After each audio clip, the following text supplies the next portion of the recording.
सब I hope आप सभी बहुत ही अच्छे होंगे और अपनी अपनी पढ़ाई को बहुत अच्छी तरह से कर रहे होंगे। कल की हमारी वीडियो थी कॉर्पोरेट अकाउंटिंग से रिलेटेड, और जिसमें हमने आप सभी के साथ शेयर किया था प्रीवियस ईयर का क्वेश्चन। और ये क्वेश्चन काफ़ी ज़्यादा इम्पोर्टेंट था क्योंकि ये टॉपिक है कंसोलिडेटेड बैलेंस शीट का।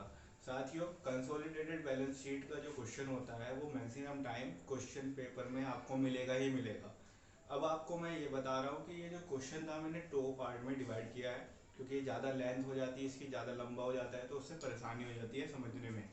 हमने कल अपने क्वेश्चन को कहाँ तक कवर अप किया था वो आप सभी देख सकते हैं, और मे भी आप अपने नोटबुक में उसको अब तक कर चुके होंगे। तो आप जो है अपनी नोटबुक फटाफट खोल के रखिए और उसको देख लीजिए कहाँ तक हमने क्वेश्चन किया था। बेसिकली अगर मैं रिपीट करूँ तो मैंने कल आपको बता दिया था कि किस तरह से हमने गुडविल कैलकुलेट कर ली थी, और फिर किस तरह से हमने माइनॉरिटी इंटरेस्ट कैलकुलेट किया था, साथ ही साथ उसके बाद हमने कैलकुलेट किया था कंसोलिडेटेड प्रॉफिट। आगे की कहानी आज इस वीडियो में हम आप सभी के साथ शेयर कर रहे हैं। कल की वीडियो में हमने क्वेश्चन को इंग्लिश लैंग्वेज में जो है आप सभी को दिखाया था, और आज मैं आपको हिंदी लैंग्वेज में भी क्वेश्चन दिखा रहा हूँ, क्योंकि हिंदी मीडियम स्टूडेंट भी चाह रहे हैं कि वो हिंदी में इस क्वेश्चन को देख ले। तो आप यहाँ पर देखिए, और आगे मैं बढ़ रहा हूँ तो हिंदी में आप पहले क्वेश्चन देखिए आराम से, और उसके बाद मैं आगे बढ़ूंगा। क्वेश्चन को देख करके आपको समझ में आ जाएगा कि हिंदी में क्वेश्चन क्या कहना चाह रहा है। कभी कभी कुछ टर्म्स ऐसी होती है जो इंग्लिश में समझ में नहीं आ पाती है, तो हिंदी में समझना भी उन्हें जरूरी हो जाता है। आप आराम से समझिए, देखिए, और उसके बाद हम क्वेश्चन करेंगे। और अब मैं बढ़ता हूँ अपने आगे के लिए। तो यहाँ पर हम स्टॉक की कैलकुलेशन करने वाले हैं। तो आप देखिए, कंसोलिडेटेड स्टॉक स्टॉक की बात करें हम, तो जो हमारा स्टॉक है उसको हमें देखो, अरुण लिमिटेड का जो स्टॉक है वो आपका 30,000 रुपीज है। ठीक है, अरुण लिमिटेड का देखिए कितना लिखा है, अरुण लिमिटेड का 1,05,000 रुपये है। ठीक है, 1,05,000। और जो आलोक लिमिटेड है, आलोक लिमिटेड का जो स्टॉक दिखा रहा है वो 30,000 दिखा रहा है। लेकिन साथियों, इसमें एक क्वेश्चन में एडिशनल इंफॉर्मेशन में कहा गया है कि जो स्टॉक है वो आपका 33/1/3% प्रॉफिट के साथ जुड़ा हुआ है। तो इसमें से हमें लेस करना होगा अनरियलाइज्ड सरप्लस, या प्रॉफिट कह सकते हैं आप।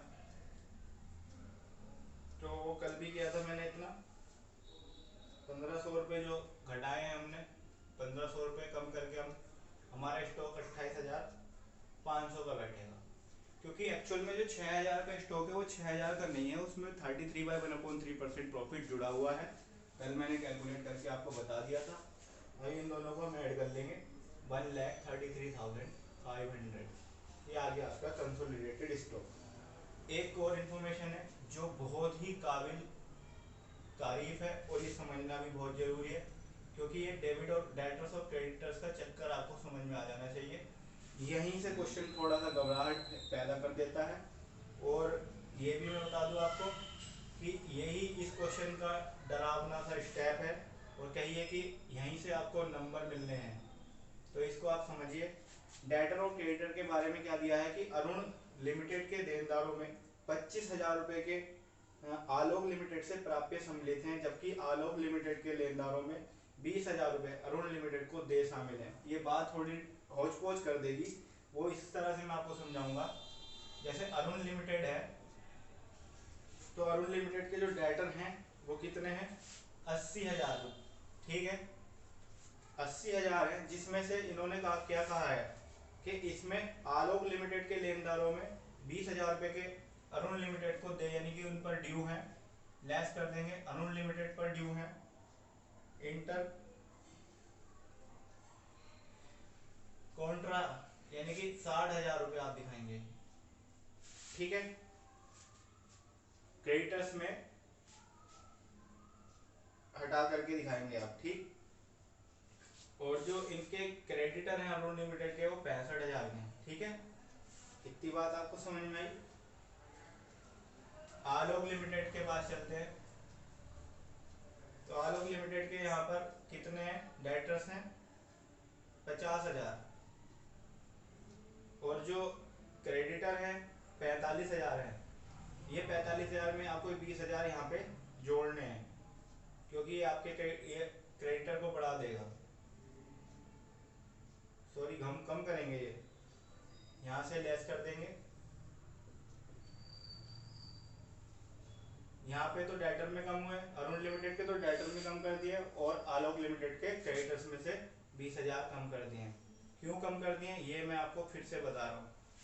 देखिए, ये कह रहे हैं कि आलोक लिमिटेड के लेनदारों में 20,000 रुपए के अरुण लिमिटेड को दे शामिल हैं। तो आलोक लिमिटेड के लेनदारों में यानी कि क्रेडिटर में 20,000 के अरुण लिमिटेड को ड्यू शामिल हैं, तो यहाँ से इन्हें निकाल दिया और अरुण लिमिटेड के डेटर में से इन्हें घटा दिया। यहाँ डेटर कम कर दिए और यहाँ क्रेडिटर कम कर दिए। अरुण लिमिटेड के तो डेटर कम कर दिए और आलोक लिमिटेड के क्रेडिटर को कम कर दिया। इतनी बात आपको समझ में आई? उम्मीद करता हूँ कि इतनी बात आपको समझ में आ गई होगी। और आगे बढ़ेंगे हम, इनको जोड़ देते हैं। ये हो गया 1,10,000 और ये जोड़ेंगे 65 और 25 90,000। ठीक है, लेस करेंगे इसमें से कैश इन ट्रांजिट।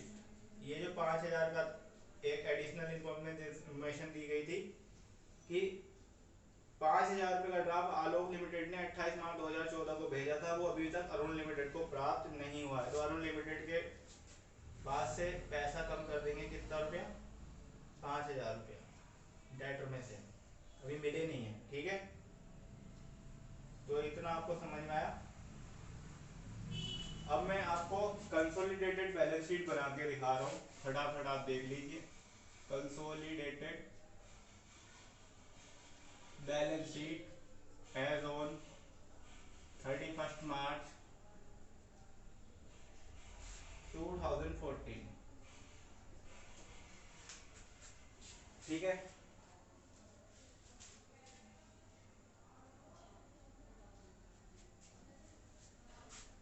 सबसे पहले हमें लिखनी है इक्विटी शेयर,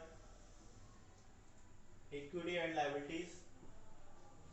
इक्विटी लायबिलिटीज में आपको लिखना है share holder fund, share holder fund. और यहाँ पे आप क्या लिखेंगे? पहले नंबर पे तो आप शेयर कैपिटल लिखेंगे,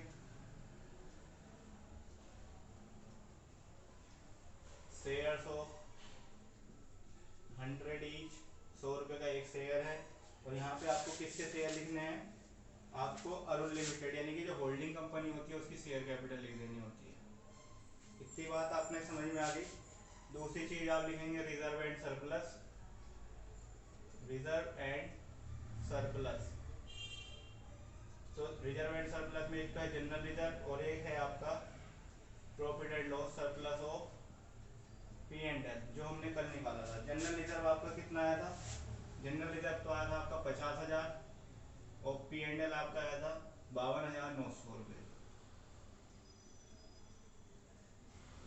ठीक है,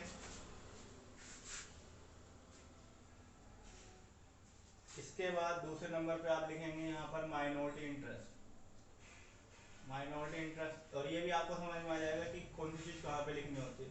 माइनॉरिटी इंटरेस्ट लिखेंगे आप 1,00,000 रुपया। ये चीजें हमने कल कैलकुलेट की थी आपके साथ। तीसरे नंबर पर आप लिखेंगे करंट लायबिलिटीज में सन्ड्री क्रेडिटर्स, जो भी हमने निकाले हैं, और दूसरी चीज निकाली है बिल्स पेबल। ठीक है, सन्ड्री क्रेडिटर 90,000 और ये है 15,000।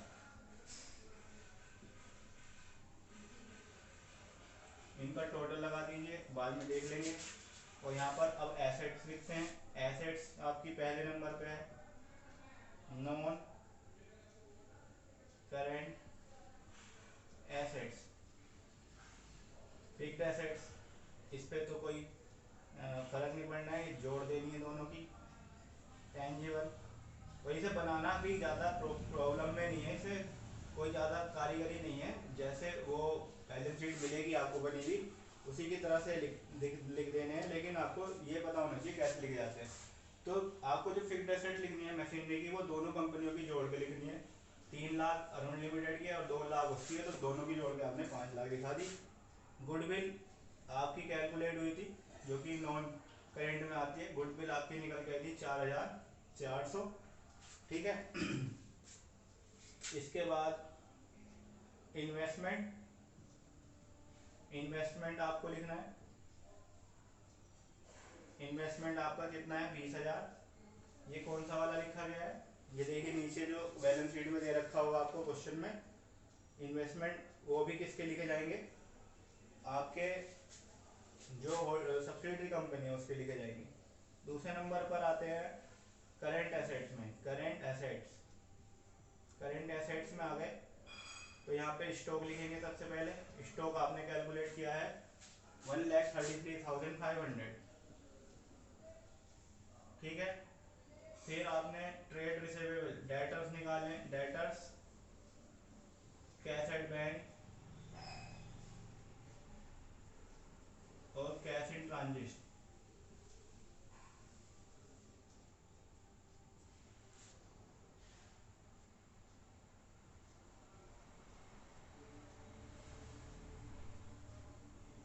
जोड़ लीजिए, दोनों का टोटल बराबर अगर आ गया तो समझ लीजिए बल्ले बल्ले हो गई और आपने क्वेश्चन सही कर दिया।